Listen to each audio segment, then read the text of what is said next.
آپ کا آپ کی والدہ کے ساتھ کیسا تعلق تھا؟ اپنی ماں کو آپ نے کیسا پایا؟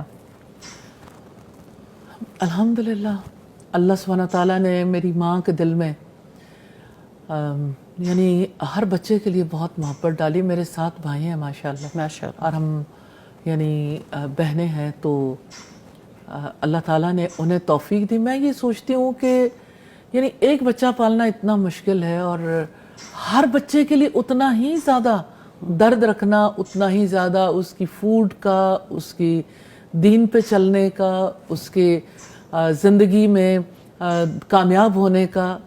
اور میں یہ کہتی ہوں کہ یعنی ماں کا رشتہ تو ایسا ہے کہ پیدائش سے لے کے یعنی لڑکی نے جب رخصت ہونا ہو، پھر دوسرے گھر میں جانا ہو، پھر اس کے بچے ہیں، پھر بچوں کے بچے ہیں، یعنی اس کی انوالومنٹ کہیں ختم ہی نہیں ہوتی. اور میں نے اپنی والدہ کو دیکھا کہ ان کی کسی بچے کے بارے میں انوالومنٹ کم نہیں ہوئی الحمدللہ. تو بہت ہی محبت بھرا رشتہ. لیکن مجھے ایسا یاد پڑتا ہے امی کے ساتھ جو تعلق تھا کہ ان کے بغیر رہا نہیں جاتا تھا، سانسیں رکتی تھیں. اور یہ ہے کہ جب میرے اپنے بچے ہوئے تو مجھے یہ فیل ہوا کہ اتنی اٹیچمنٹ بہت مشکل ہے.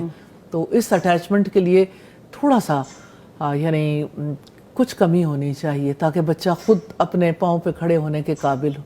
اگرچہ انہوں نے یعنی ہر بچے کے لیے کوشش کی کہ وہ اپنے پاؤں پہ کھڑا ہو، لیکن بہرحال محبت بہت تھی.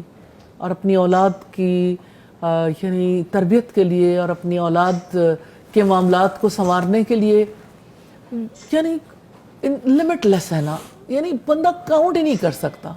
جیسے اللہ سبحانہ تعالیٰ کی نعمتوں کے بارے میں اللہ تعالیٰ فرماتے ہیں نا کہ اگر تم گننا بھی چاہو تو اللہ کی نعمتوں کو گن نہیں سکتے. انسان تو پھر انسان ہے، اور انسانوں میں سے بڑا رشتہ ہے ماں کا. تو ماں بھی جو کچھ کرتی ہے وہ کوئی احاطہ تحریر میں نہیں لایا جا سکتا، نہیں لایا جا اور ایک گفتگو میں، ایک نشست میں بتایا نہیں جا سکتا. بالکل. اور ہم بات بھی آج یہی کر رہے ہیں کہ ماؤں کے لیے صرف ایک دن کافی نہیں ہے کہ جس دن پہ آپ ان کو سیلیبریٹ کر لیں اور ان کو وش کر لیں اور ان کے بارے میں سوچ